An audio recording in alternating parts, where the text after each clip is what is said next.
ആദ്യ ദിവസം KMML-ൽ വാതകച്ചോർച്ചയുണ്ടായെന്ന ആരോപണം ഉയർന്നപ്പോൾ തന്നെ യൂണിറ്റ് 200-ലെ ക്ലോറിനേറ്റർ MD-യുടെ നിർദ്ദേശത്തെ തുടർന്ന് അടച്ചിട്ടിരുന്നു. ആദ്യ ദിവസം ഉണ്ടായത് ക്ലോറിനേറ്റർ പ്രവർത്തിപ്പിക്കുന്നതിനായി പെട്രോളിയം കോക്ക് കത്തിക്കുമ്പോൾ ഉണ്ടായ പുക ബഹിർഗമിച്ചതാണെന്ന് MD പത്രക്കുറിപ്പിലൂടെ വിശദീകരിക്കുകയും ചെയ്തിരുന്നു. എന്നാൽ ഫാക്ടറിയിലെ ചില ഉദ്യോഗസ്ഥർ തന്നെയാണ് ആദ്യ ദിവസം ക്ലോറിൻ വാതകം ചോർന്നുവെന്ന് മാധ്യമങ്ങളെയടക്കം അറിയിച്ചത്. രണ്ടാം ദിവസം MD അടച്ചിടാൻ നിർദ്ദേശം നൽകിയ യൂണിറ്റ് തുറന്നു പ്രവർത്തിപ്പിക്കാൻ നീക്കം നടന്നുവെന്ന് ജീവനക്കാരിൽ ചിലർ അന്വേഷണ സംഘത്തിന് മൊഴി നൽകിയിരുന്നു. അതിനെ തുടർന്നാണ് അന്വേഷണ പരിധിയിൽ KMML-ലെ ഉന്നത ഉദ്യോഗസ്ഥരെ കൂടി ഉൾപ്പെടുത്താൻ തീരുമാനിച്ചത്.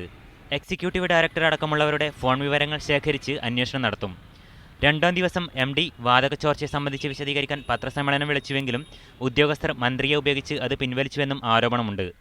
രണ്ടാം ദിവസം വാതകച്ചോർച്ചയുണ്ടായ ഉടനെ KMML-ന്റെ ഭാഗത്തുനിന്ന് യാതൊരു ഔദ്യോഗിക വിശദീകരണവും നൽകേണ്ട എന്ന് സർക്കാർ തലത്തിൽ നിർദ്ദേശം നൽകിയിരുന്നു. മൈക്കിൾ വേദശിരോമണി MD-ആയി ചുമതലയേറ്റ ശേഷം റെക്കോർഡ് ഉൽപ്പാദനമാണ് കമ്പനിയിൽ ഉണ്ടായത്. കൂടാതെ പ്രദേശത്തെ മാലിന്യബാധിത പ്രദേശങ്ങളുടെ ഏറ്റെടുപ്പ് സംബന്ധിച്ചും നിർണായക പങ്കാണ് വേദശിരോമണി നിർവഹിച്ചത്. MD-യെ മാറ്റാൻ ഉദ്യോഗസ്ഥ ലോബിയുടെ പ്രവർത്തനം ശക്തമാണെന്ന ആരോപണം ഇതിനു മുമ്പും പലതവണ ഉയർന്നിരുന്നു. മീഡിയ 1 കൊല്ലം.